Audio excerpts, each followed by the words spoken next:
Parashat Vayechi, dernière paracha du livre de Bereshit. Au chapitre 47, verset 29, Yaakov Avinu, notre père, nous livre un enseignement exceptionnel. Dans cette paracha de Vayechi, Yaakov Avinu va aboutir à la fin de ses jours, il va mourir. Et il a une requête assez intéressante qu'il soumet à son fils Yosef, qui seconde le pharaon en Égypte. Alna tikbereni bemitzraïm. De grâce, ne m'enterre pas en Égypte. Yaakov Avinu ne veut pas être enterré en Égypte. Et pourquoi pas? Quel est le problème d'être enterré en dehors d'Eretz Israël? Oui, on connaît la Gemara au traité Ketuvot, que tout celui qui est enterré en Eretz Israël, c'est comme s'il est enterré sous le Mizbeach. Mais il faut comprendre qu'est-ce que ça veut dire d'être enterré sous le Mizbeach. Celui qui a une vie qui n'est pas digne du Mizbeach, et il veut une mort digne du Mizbeach, ça c'est Bil'am. Bil'am a dit Tamot nafshimot yesharim. Bil'am, il veut vivre comme un impie, comme un profiteur de la vie. Mais il veut mourir comme un sadique. C'est pas possible. Alors, certes, avec toute l'importance que cela a d'être enterré en terre de Canaan, en Eretz Israël, on aurait pu répondre ainsi. Mais voilà que Rashi nous dit quelque chose d'incroyable et de fabuleux. Shelo yasuni mitzrayim avodazara. Yaakov Avinu ne veut pas mourir en Égypte, parce qu'il ne veut pas que les Égyptiens fasse de lui un culte. Il y a quelque chose d'intéressant, nous fait remarquer Rav Moshe Scheinerman dans son livre Ohel Moshe. Yaakov dit bien, j'ai peur que les Égyptiens fassent de moi un culte étranger, une avodazara. Mais il n'a pas dit, j'ai peur que mes enfants fassent de moi une avodazara. Pourquoi?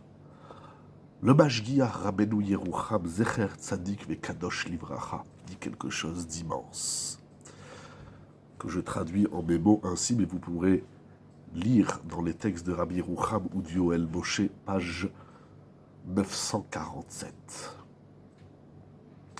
Les grands cultes de Avodah Zara ont souvent mis à la tête de leur Avodah Zara un homme. Vous voyez, Paro déjà lui-même, ou encore Aman, ou d'autres cultes dont je tairai les noms, bien évidemment, dans une société où la liberté de la parole n'existe pas, alors on taira les noms. Mais dans toutes les Avodah Zara, l'initiateur de la Avodah Zara, le dieu de la Avodah Zara, c'est un homme. Il fait remarquer le Ohel Moshe que dans la ville de Prague, les Goïms ont vu la grandeur du Maharal, et ils ont fait une statue qui représente le Maharal. Ça, dans la Torah, ça n'existe pas. Chez les Juifs, on a compris qu'un homme, c'est un homme, ce n'est pas un dieu.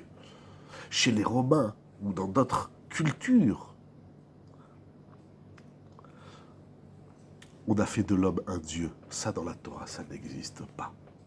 C'est immense. Parce que d'un côté, ils ont ce respect de l'homme. Ils ont ce respect de la puissance de l'homme. C'est paradoxal, parce que d'un côté, ils se disent l'homme est trop petit, qu'est-ce que Dieu a à faire avec l'homme? Mais d'un autre côté, quand ils ont vu une valeur inestimable chez un homme qui a inventé un culte, qui a inventé tout ce qu'il a inventé, alors ils vont faire de lui un Dieu. Ça, dans la Torah, on a le respect de l'homme, mais ce respect de l'homme ne se substitue pas au respect d'Akadosh Baruch Hu. D'ailleurs, plus l'homme met en avant Akadosh Baruch Hu, plus il grandit. La grandeur de l'homme, ne consiste pas à prendre la place d'Akadosh Baruch Hu, de devenir Dieu. L'homme Dieu, ça n'existe pas. L'homme est un homme. Preuve en est, il meurt. Il va mourir. Tout le monde va y passer.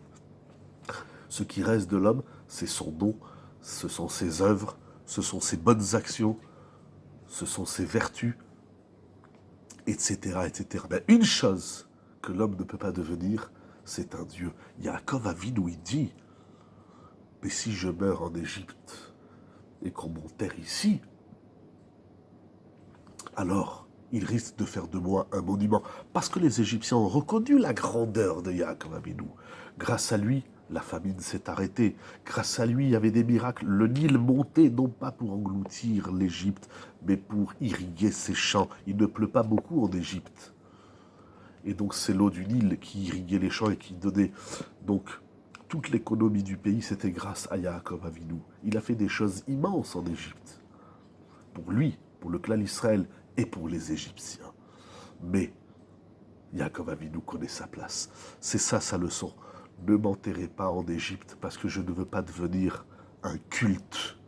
Le culte, l'unique et vrai, c'est Akadosh Baruch Hu, sans y mêler l'homme, sans y mêler sa puissance. Je dis c'est paradoxal parce que d'un côté, les idolâtres reconnaissent la puissance de l'être humain, sa grandeur, mais d'un autre côté, ils l'ont mis un petit peu trop. Et c'est encore plus paradoxal parce que d'un côté, ils se disent l'homme, il reste un homme, il n'a pas de rapport avec Dieu. Mais là où ils se trompent aussi, c'est qu'ils ont substitué Dieu à l'homme, où ils ont associé l'homme à Dieu. Et il y a un homme, Dieu.